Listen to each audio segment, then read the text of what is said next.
first 6 months of its listed existence, achieved results in line with what we had put in our prospectus by way of a forecast.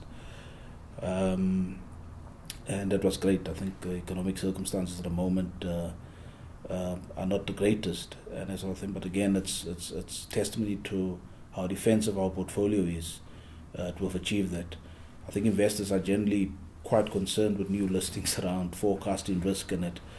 And because we had been running the portfolio for more than 5 or 6 years, as it were, I think that sort of forecasting risk is out of the system because we know the assets as well as we do.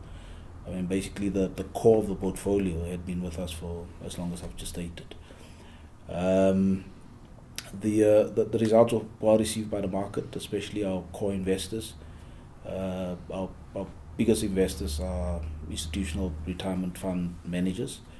And obviously, I think from an accountability point of view, I mean, those are the most conservative investors you can ever have. I get almost daily phone calls from the guys asking how things are going and that. But yes, I think we were quite pleased and chuffed with the results that we achieved in the first 6 months, and hopefully we can just continue the pattern of delivering on our promises. We believe that our portfolio will give us a minimum of 5 for the next 5 years, at least, and that sort of thing.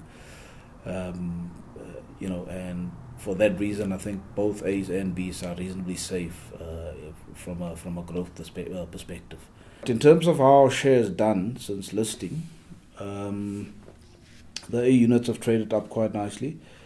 We listed at around 8 Rand, 8.58, and the A unit today is trading at 10.10.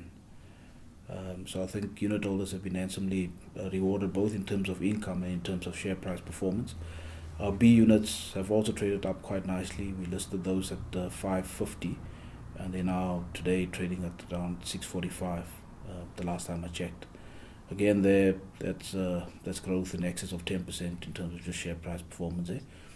I think that's exciting because I mean it really does mean that investors are the year to date looking at a growth in excess of 15% already, and that's just a half year performance.